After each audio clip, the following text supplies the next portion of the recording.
আপনার অভিযোগটা কি আছে মহারাজ? আমার এই অভিযোগে যে আমাকে না জানিয়ে জিসিবি নিয়ে এসে মাটি খোঁড়া খাল কাটার জন্য তারা জমায়েত হয়েছে। আমি ছিলাম না, আমাকে ফোন করলো, আমি বাজারে গিয়েছিলাম, তারপরে এসে দেখি এইরকম অবস্থা, সব ওরা খাল কাটার জন্যে জোর জবরদস্তি করছে আমাকে, যেটা খাল কাটা হবে। আমি তখন আমাকে না জানি, আমি তখন বলছি আপনারা যে খাল কাটছেন তা আপনাদের পরিকল্পনা তো আমাদের জানাতে হবে, পঞ্চায়েতের মাধ্যমে তো জানাতে পারছো। বলে না, সব আমরা সবাইকে জানিয়ে দিয়েছি। তা যদি আপনারা জানিয়ে দিয়েছেন তাহলে আমি কেন জানতে পারলাম না? আমার কিছু সবজি টবজি চাষ করা আছে, সব বিভিন্ন রকমের সবজি চাষ করা আছে। তারা বলছে আপনি সবজি টবজিগুলো তুলে নেন। আমাকে বলছে এই আমার একটা রেয়ার দেওয়া আছে দুটো, বলছে ভেঙে দেওয়া হবে।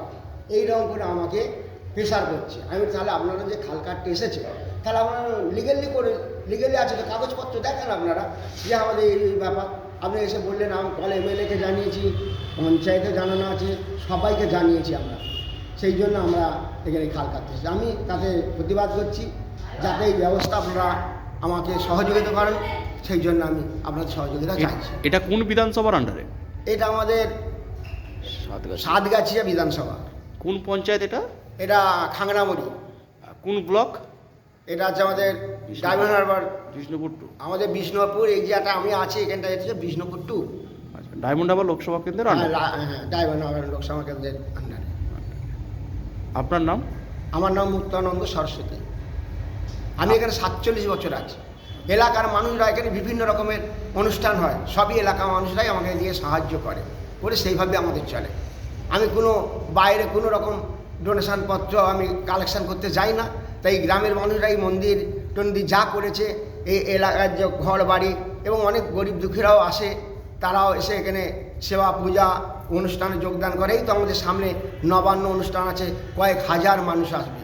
আমি কিন্তু দাঁড়ে দাঁড়ে যাই না। এখানে আমাদের হিন্দু মুসলমান যত সম্প্রদায় আছে সবাই আমাকে এখানে সহযোগিতা করে, তারাই এসে এই অনুষ্ঠানগুলো চালিয়ে নেয়।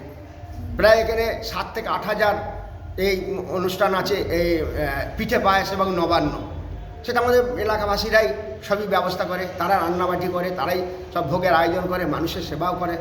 বিভিন্ন জায়গা থেকে সাধু সন্ত সাধারণ মানুষরা আসে, তারা সহযোগিতা করে।